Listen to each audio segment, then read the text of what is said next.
Dulu saya ingin jadi diplomat, orang tua gagal menjadi guru, akhirnya anak-anaknya yang dituntut untuk menjadi guru.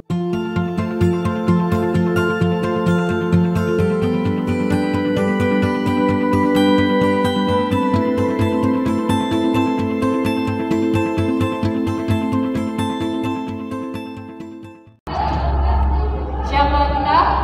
SMK SMK bisa, SMK Negeri Poncol.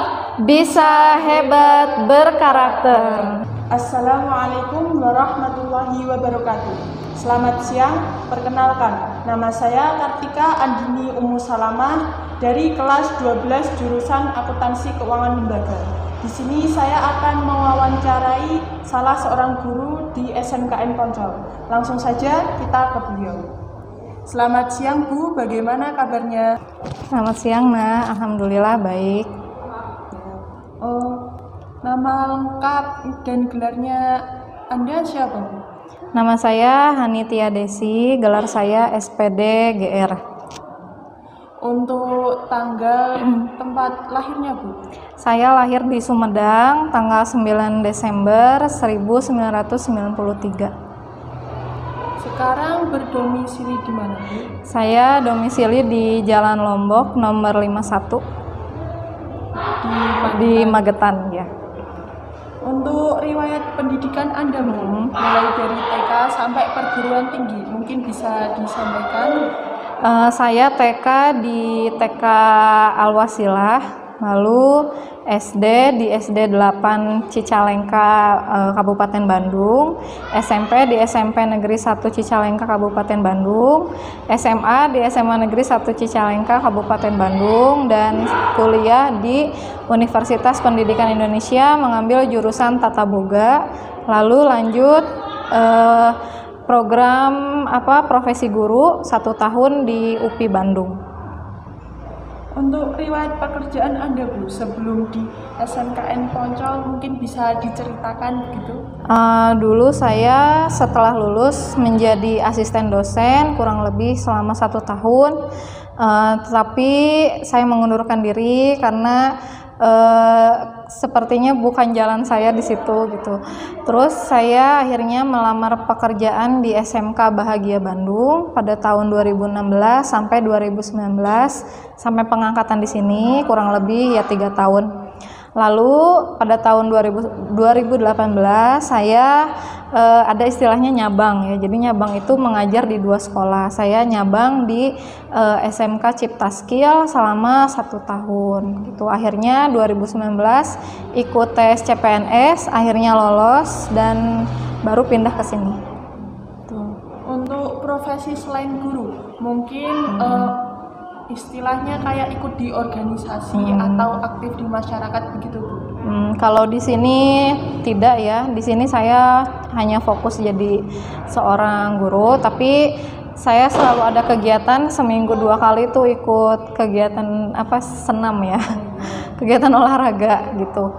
Kalau dulu di Bandung saya ya lumayan, saya sering ikut kumpul-kumpul Karang Taruna gitu, terus ya organisasi gabung-gabung PKK gitu. Kalau di sini ya tidak. Kalau itu Bu, mungkin ikut di organisasi sekolah selain jadi guru? Selain jadi guru nggak ada sih. Paling kalau di sekolah hanya ikut PGRI saja, Persatuan Guru Republik Indonesia.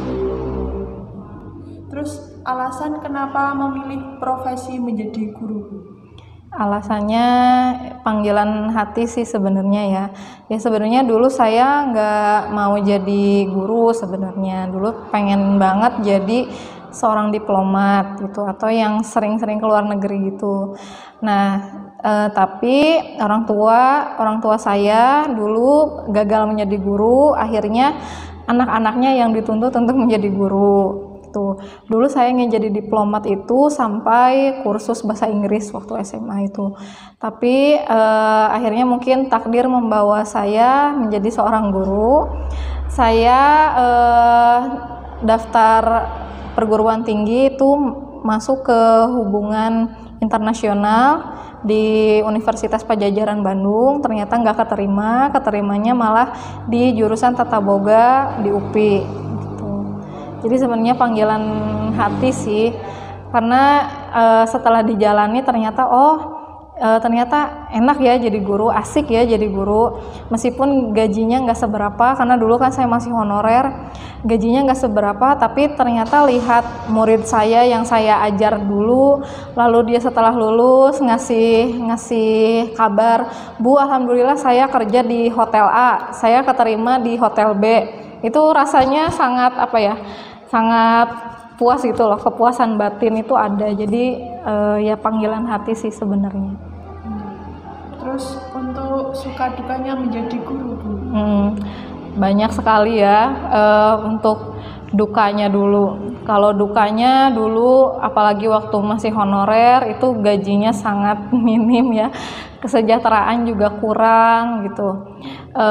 Jadi memang guru itu istilahnya pahlawan tanpa tanda jasa ya, memang seperti itu, tapi ya ternyata di lapangan juga benar-benar nggak ada jasanya, nggak ada tanda jasa gitu. Tanda jasa tuh ya kesejahteraannya kurang, gajinya minim gitu. Terus dulu tuh saya ngajar di kota ya, karena rumah saya kabupaten, jadi jarak ke kota itu 1 jam, karena di kota Bandung itu macet sekali. Nah itu kadang saya ya sering kesiangan gitu, karena rumah saya jauh, itu saya pulang pergi kurang lebih PP 2 jam ya, berarti pulang pergi. Terus kalau misalkan di rumah saya banjir, karena daerah saya tuh kawasan industri jadi rawan banjir ya kalau hujan besar, itu kalau banjir saya harus naik kereta, saya jam 4:30 sudah harus standby di stasiun, itu mungkin dukanya. Nah sekarang juga duka yang saya rasakan, saya jauh dari keluarga, saya jauh dari suami, saya di sini sendirian gitu, jadi nggak ada istilahnya kalau misalkan kita dengan keluarga, meskipun kita di kamar, tapi kita dengar suara ibu, ya kan, dengar suara bapak, terus dengar suara adik-adik kita, makan pun bareng. Tapi kalau di sini jauh dari orang tua, kita makan hanya sendiri, bener-bener sepi gitu loh. Jadi itu dukanya. Terus kalau sukanya, itu tadi yang saya ceritakan. Jadi dengar kisah murid saya yang sukses, yang bisa mencari pekerjaan sendiri, menciptakan lapangan kerja sendiri, itu merupakan suatu kepuasan batin gitu ya untuk saya. Itu untuk sukanya. Terus saya juga senang gitu karena ilmu yang saya dapatkan sewaktu saya belajar dulu bisa saya amalkan ke murid-murid yang ya mungkin insya Allah nanti bisa jadi amal jariah untuk saya mungkin ya.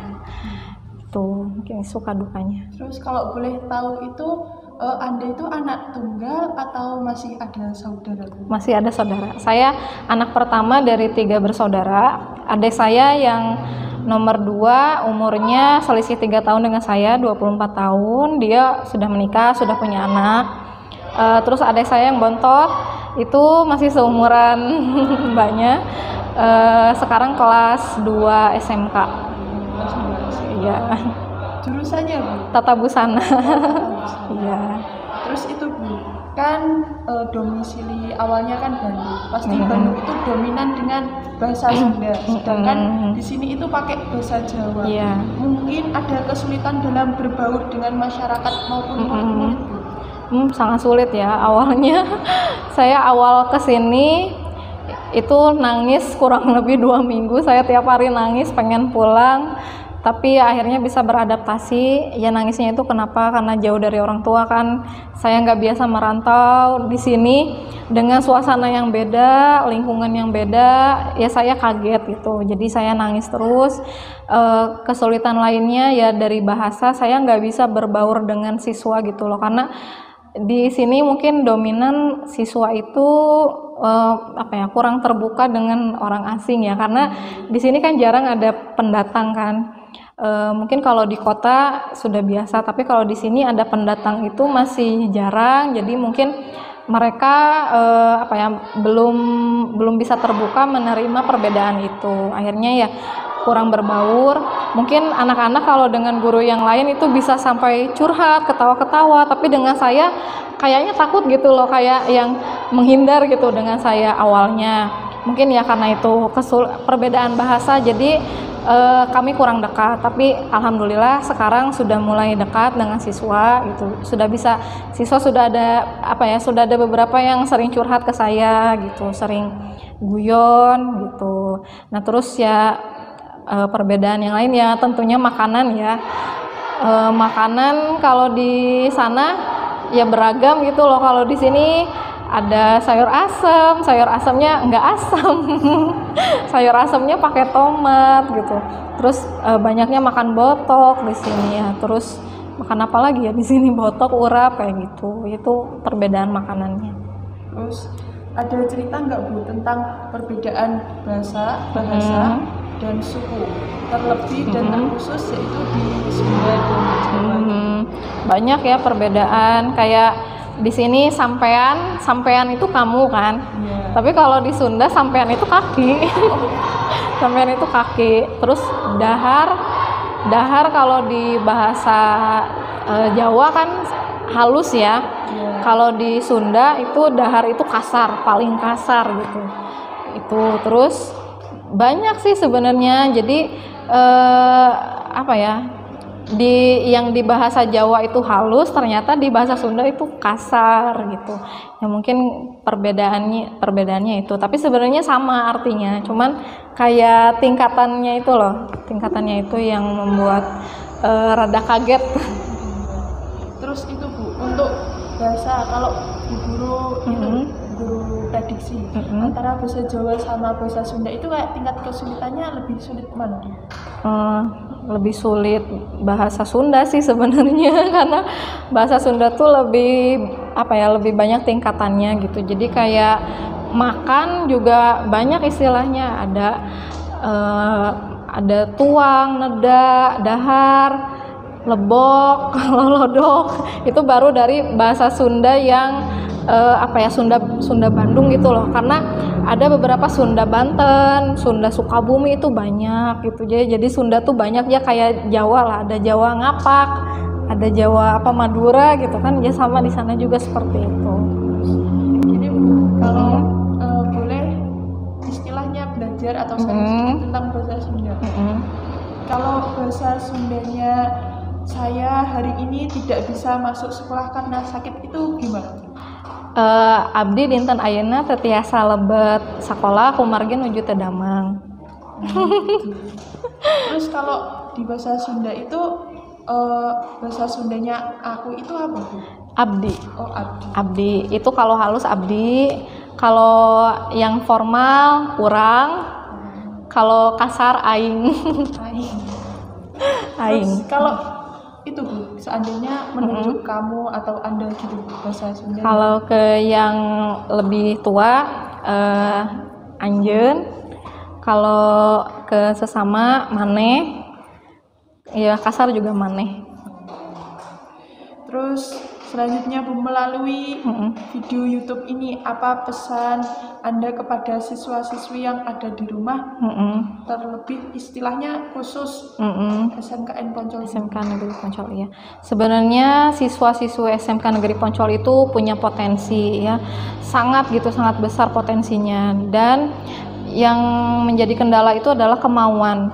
Jadi banyak yang malas gitu, jadi akhirnya nggak berangkat sekolah. Padahal sebenarnya mereka bisa gitu, mereka sanggup gitu menjalani itu, tapi kurang motivasi saja.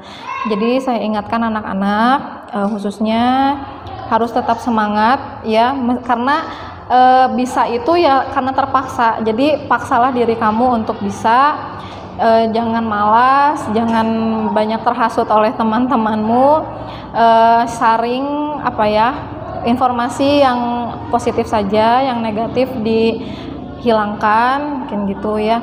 Terus jangan jadikan diri kamu seorang pemalas, karena di umur kamu ini meskipun kamu sedang mencari jati diri, tetapi ya di umur inilah kamu akan menentukan bagaimana masa depanmu selanjutnya, mungkin gitu. Jadi harus tetap semangat, nggak boleh malas, dan pasti bisa.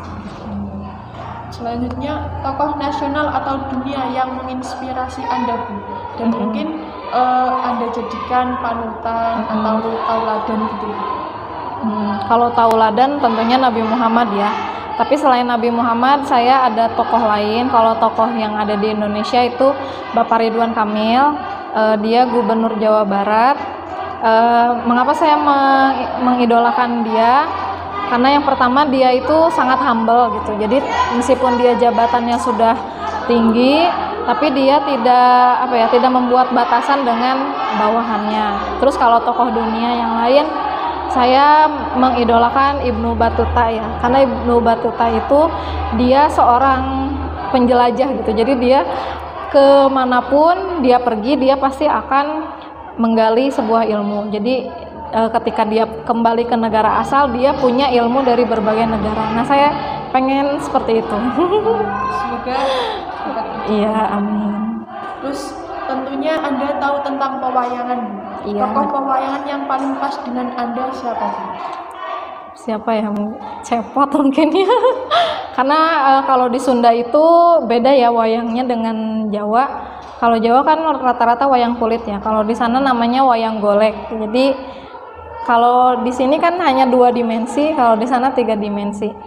Tapi itu nggak menggambarkan saya, tapi saya memfavoritkan itu Cepot ya, yang mukanya merah. Karena dia humoris, terus dia bisa mencairkan suasana yang tegang menjadi lebih ceria, terus menghibur juga. Nah, saya senangnya seperti itu. Terakhir, Bu, apa semboyan atau moto yang Anda pegang sampai sekarang, Bu, yang menjadikan Anda seperti sekarang ini? Kalau saya selalu memegang istilah Sunda itu ada yang namanya Someah Kasemah ya. Someah Kasemah itu artinya kita harus selalu berprasangka baik gitu kepada siapapun yang kita temui.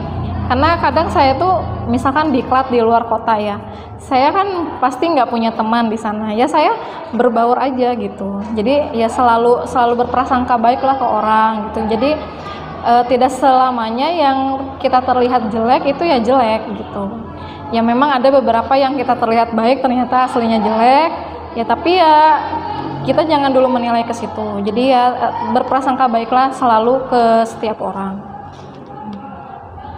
Terus itu gimana kalau penutupnya Anda yang menutup tapi pakai bahasa Sunda? Wilujeng siang pamiarsa hatur nuhun atos nonton video abdi. Kanggo kirang langkungna hapunten tong hilap nonton video ieu di YouTube-nya. Hatur nuhun.